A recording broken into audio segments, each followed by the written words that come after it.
সবাই খুব ভালো আছো।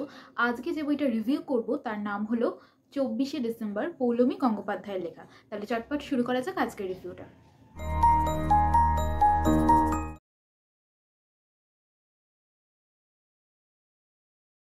আজকের যে বইটি তার নাম 24শে ডিসেম্বর। নামটি শুনলেই অবশ্যই বেশ একটা রোমাঞ্চকর গল্পের আমরা আশা করে থাকি যারা পাঠকরা রয়েছি।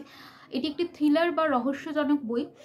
মাথামোটা পাবলিকেশন থেকে প্রকাশিত হয়েছে। মাত্র 106 পাতা, কিন্তু বইয়ের দাম 175 টাকা, যেটা আমার প্রচণ্ড অপ্রয়োজনীয় বলে মনে হয়েছে।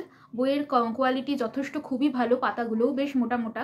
হার্ড কভার বা একদম পেপার ব্যাকের যে মাঝামাঝি পর্যায়ের একটা বই হয়, কভার হয় সেরকম পর্যায়ে, কিন্তু যেটা আমার মনে হয়েছে অত্যন্ত অপ্রয়োজনীয়, কারণ সে 6 পাতার বইয়ের দাম আর কি 175 টাকা কোনোভাবে জাস্টিফাইড নয়। তো যাই হোক, গল্পটা আমি তোমাদের শুরু করি। প্লটটা ছোট্টর মধ্যে করে বলে দিই যে আফটার অল প্লটটা কেমন, কারণ প্লট দেখেই কিন্তু আমরা বই কিনি, সেটা যত দামি হয়ে থাকুক না কেন। কারণ যাদের বইয়ের নেশা আছে তারা কিন্তু বইয়ের দামের থেকে বেশি কিন্তু প্লটই দেখে। আমি খুব ছোট্ট করে প্লটটা বলে দিচ্ছি। বর্ধমানের কালীগ্রাম নামে একটি জায়গা রয়েছে, যেখানে নানা ধরনের অলৌকিক, নানা ধরনের গল্প রটে রয়েছে সারা পৃথিবী জুড়ে বলতে পারো। সেরকমই একটি জায়গায় একজন সাংবাদিক, মেয়ে সাংবাদিক কভার করতে আসবে সেই কালীগ্রামে কী ঘটনা ঘটছে সেটার জন্য, এবং সে যাওয়ার পর সে বেপাত্তা হয়ে যাবে।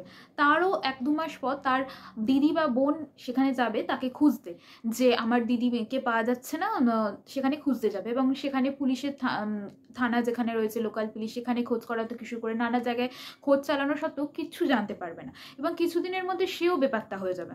এরপরই এই কালীগ্রামে যে জমিদার বাড়ি রয়েছে, এই জমিদার বাড়ির মেম্বাররা একে একে হারিয়ে যেতে থাকবে অথবা মারা যেতে থাকবে।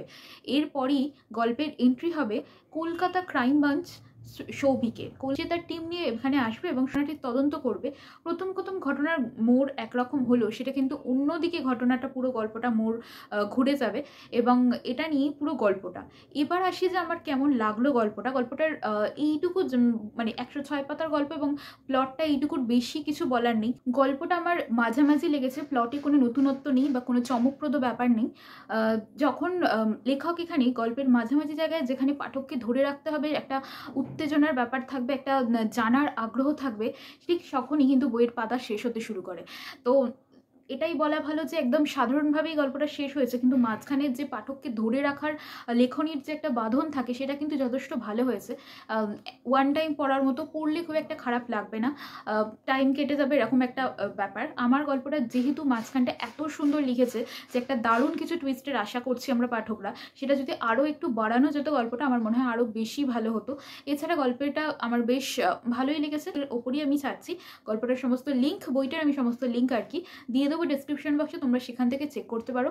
তবে একটা কথা বলে রাখি, যদি কেউ গল্পটার বইটা কিনে পড়তে আগ্রহী হও, অবশ্যই কিনতে পারো। এমন কিছু তোমরা মানে কি বলবো, খারাপ লাগা একেবারেই হবে না।